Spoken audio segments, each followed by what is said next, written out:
سب سے پہلے آپ کو اپڈیٹ کریں ایک بار پھر کہ مانسہرہ میں نون لیگ کے ورکرز کنونشن سے اب سے کچھ دیر پہلے مریم نواز نے خطاب کیا۔ انہوں نے کہا کہ مہرہ بن کر عوام کے ووٹ پر ڈاکہ ڈالنے والوں، عوام میں کیا منہ لے کر جاؤ گے؟ تمہاری تبدیلی بھی جھوٹی، تمہارے وعدے بھی جھوٹے، تمہاری صداقت بھی جھوٹی، تمہاری امانت بھی جھوٹی۔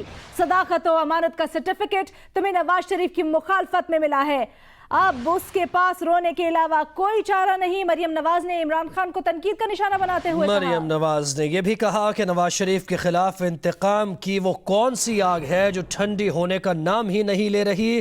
ان عقل مندوں کو یہ نہیں پتا کہ نواز شریف نون لیگ کا صدر ہو یا نہ ہو، عوام کو فرق نہیں پڑتا۔ نواز شریف کو جتنا دباؤ گے اتنا مضبوط ہو کر سامنے آئے گا۔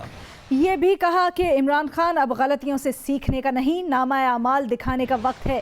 جہانگیر ترین تحریک انصاف میں عمران خان سے بھی مضبوط آدمی ہے۔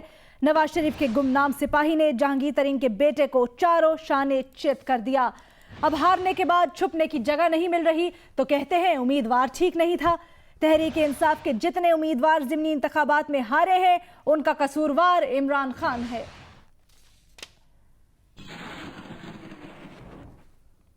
میرے بھائیوں بہنوں بزرگوں کہ نواز شریف کا مقدمہ اب آپ نے اپنے ہاتھ میں لے لیا ہے۔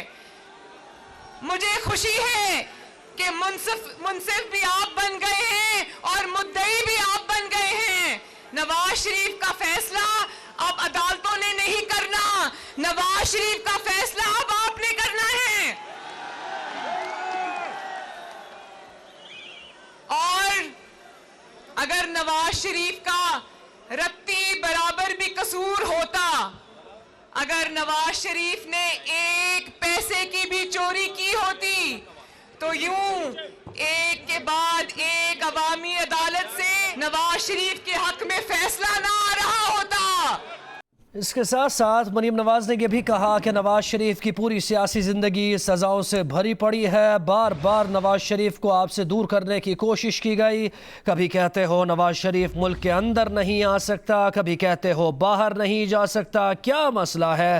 پہلے 7 سال نواز شریف کو باہر رکھا، اب کہتے ہو باہر جا نہیں سکتا۔ نواز شریف کا نام ECL میں ڈالنے کی ضرورت نہیں، نواز شریف اسی مٹی سے ہے۔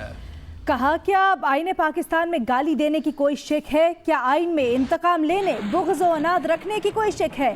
عوام جاننا چاہتے ہیں کہ منتخب نمائندوں کو چور کہہ کر کون سے آئین کی تشریح ہو رہی ہے؟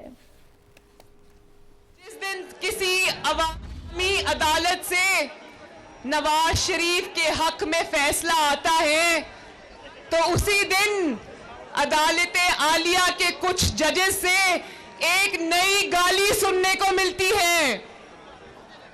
کبھی کہتے ہیں گاڈ فادر، کبھی کہتے ہیں سسیلین مافیا، کبھی کہتے ہیں چور، کبھی کہتے ہیں ڈاکو۔ تو مجھے بتاؤ کہ عدالت کی توہین ہوتی ہے، آپ کے ووٹ کی توہین نہیں